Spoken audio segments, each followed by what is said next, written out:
tenemos un tema interesante ahora. Sí, tenemos un un tema con la salud también. Exactamente. Tenemos que conversar un tema vinculado a la maternidad y a la fertilidad, después de los 40 años. Y es por eso que el día de hoy queremos conversar respecto a esto junto al ginecólogo David Bantman, que está aquí con nosotros.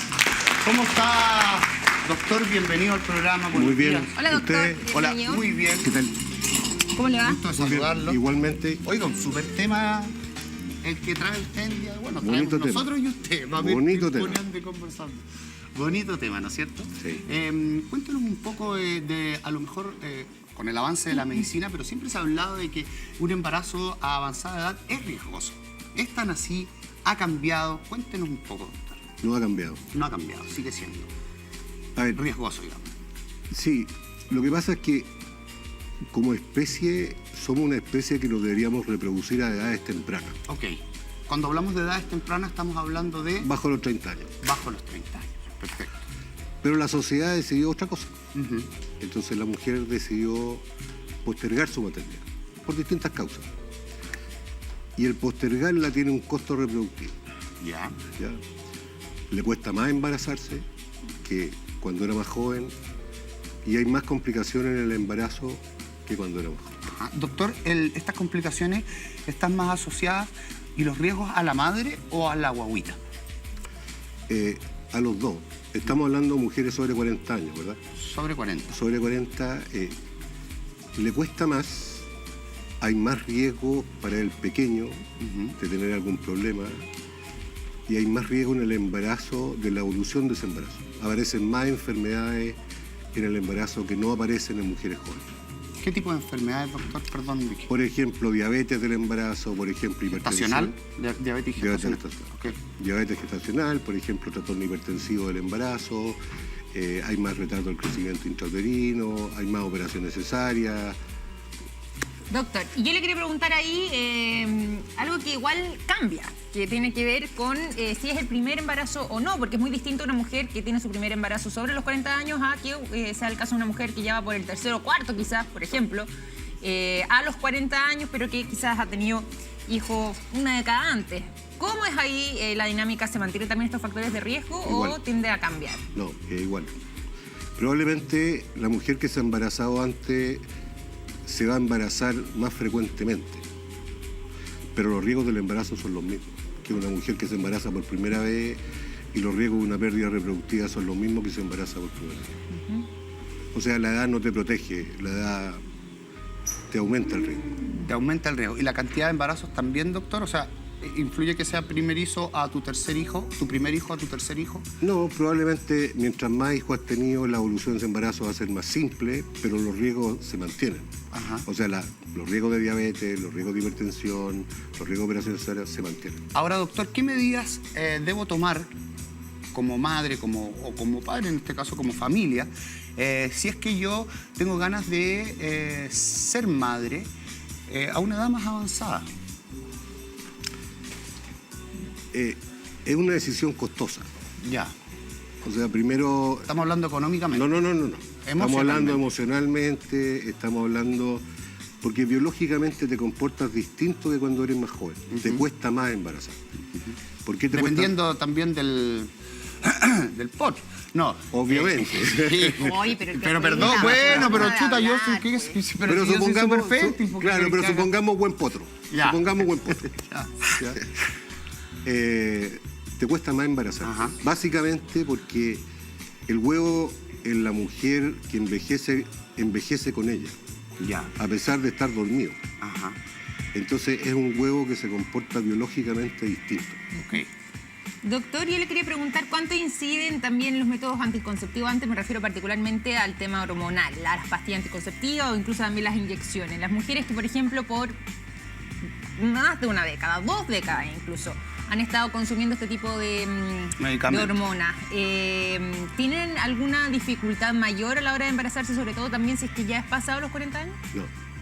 No hay ninguna incidencia. Cuando tú suspendes el anticonceptivo, hablamos de los hormonales, el ovario despierta rápidamente y hace su pega sin problema, ¿no? Ah, ya. No tiene un impacto negativo el haberlo usado por un tiempo largo. Sí, por ejemplo, si usaste dispositivo intrauterino. Ya, ahí cambia la dinámica. ¿Y por qué? ¿Cómo es en esos casos? Porque hay más riesgo de infecciones genitales asociadas. Claro. Ah, pero ahora, doctor, hablamos de que tiene un costo emocional alto y todo, pero ¿usted qué le recomendaría a una persona que está pensando a sus 38 años hoy día ser mamá?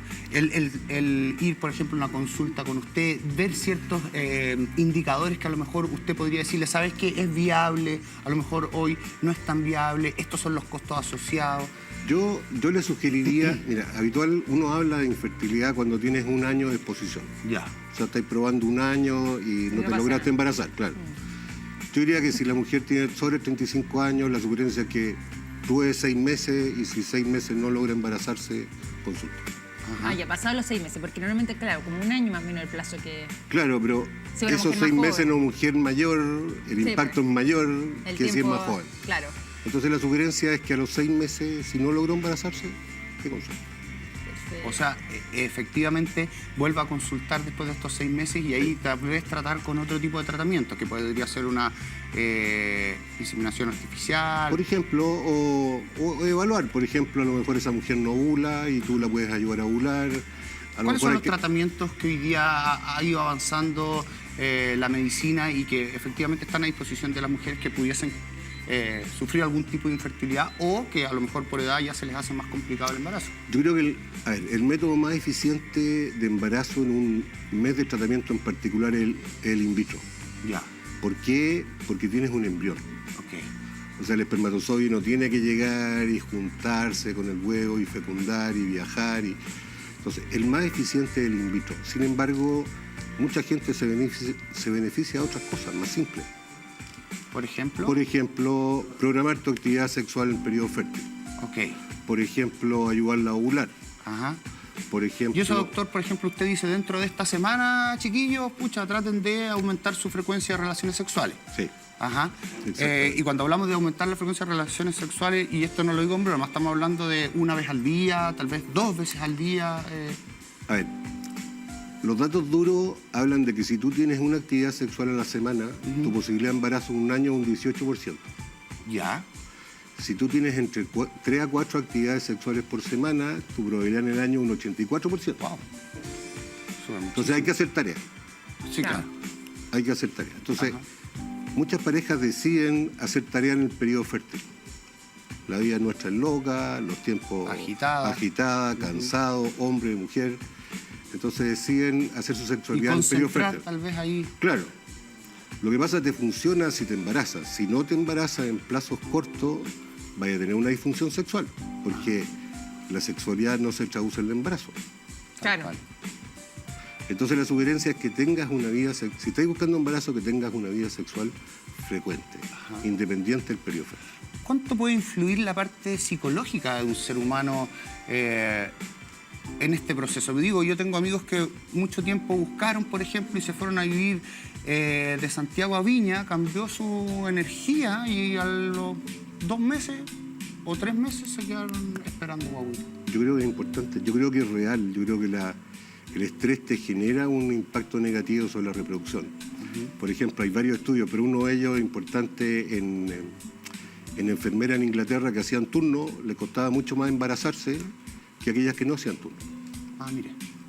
Entonces, hay un componente del estrés en la reproducción. De todas maneras, los casos más típicos también, por ejemplo, las chiquillas cuando van a la prueba específica o la PSU, dejan de menstruar. Termina la PSU y los ciclos vuelven. O sea, tú no tienes un sistema independiente del ovario, del resto de lo que pasa contigo. Claro, del resto del organismo, del cuerpo, y obviamente también el factor mental ahí incide. Por supuesto. Oiga, doctor. Por lo mismo también, ¿qué tipo de consejo le podríamos decir a las mujeres que ya están pasadas una cierta edad, que podría ser por lo mismo quizás más difícil, pero además se ponen esta presión de decir, chuta, ya el reloj biológico lo tenemos en contra, está pasando los años, están pasando los meses y yo todavía no logro embarazarme? ¿De qué manera también? Porque cuesta mucho, obviamente, mantener la calma ante una situación así, sobre todo si es que lo que se desea es justamente el embarazo. ¿Cómo se puede ayudar a contener esas familias, esas mujeres, esas parejas en realidad? Yo creo que lo primero es entender si todo funciona bien.